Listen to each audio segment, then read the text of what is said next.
Selamat datang di modul Ternak Uang bersama saya Kali Masada. Di sini kita akan membahas mengenai kebiasaan menabung, otomatisasi dan komitmen diri. Pertama, video ini merupakan video edukasi untuk membantu teman-teman semuanya menerapkan personal finance yang lebih baik. Sebelumnya saya jelaskan mengapa teman-teman harus punya dana darurat, mengapa teman-teman harus punya habit menabung, dan juga mengapa teman-teman harus bebas utang untuk pengelolaan keuangan yang lebih baik. Pertama, memang menabung itu lebih sulit daripada yang dilakukan. Banyak orang ini yang pengen mendapat instant gratification atau mereka ingin memfoya-foyakan uangnya. Mereka dapat duit dikit, udah pengen party, pengen jalan-jalan, pengen staycation, pengen beli ini, beli itu. Padahal mereka ini masih belum memiliki yang namanya dana darurat, belum memiliki tabungan. Nah, apa sih sebenarnya manfaat dari menabung? Pertama, mempersiapkan dana darurat yang mana sifatnya ini jangka pendek. Teman-teman harus paham bahwa kebutuhan tuh ada yang jangka pendek, juga ada jangka panjang. Memang saya setuju untuk jangka panjang itu kita nggak saving, tapi kita investing. Tapi untuk kebutuhan dana darurat, yang mana ini sifatnya jangka pendek,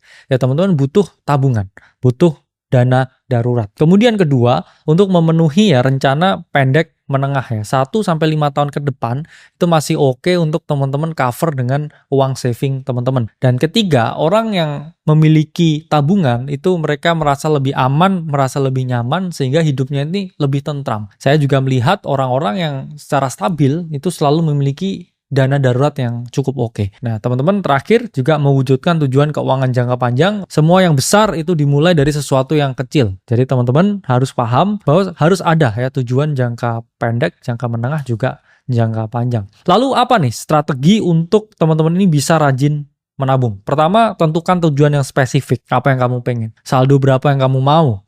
Rumah apa yang kamu inginkan? Mobil apa yang kamu dambakan, itu merupakan suatu tujuan yang spesifik, di mana teman-teman harus paham ya, kalau nggak punya tujuan yang spesifik, teman-teman ini nggak akan bisa mencapai goals tersebut dengan signifikan. Selanjutnya, gunakan ya tabungan yang otomatis, karena biasanya kalau teman-teman ini dapat gaji, teman-teman bisa ya sisihkan berapa persen untuk langsung di auto debit masuk ke rekening tabungan teman-teman. Jadi itu memudahkan teman-teman daripada nanti kalau mau menabung ya, mau transfer ke rekening tabungan atau mau pindah ke tempat tabungan, kadang kan ada berat hati rasanya. Itulah mengapa kalau teman-teman pakai automasi, ya ini juga jauh lebih enak. Dan selanjutnya yang ketiga, pisahkan rekening tabungan dengan rekening untuk dana sehari-hari. Supaya teman-teman nggak mental accounting, ngerasa wah duit saya banyak nih, saya bisa spending. Kalau itu dicampur di satu rekening yang sama. Selanjutnya, teman-teman mungkin bisa ya kasih teman-teman reward tertentu kalau teman-teman udah mencapai tabungan jumlah tertentu. Misalkan oke, kalau saya mau 1 miliar pertama, saya baru mau punya mobil.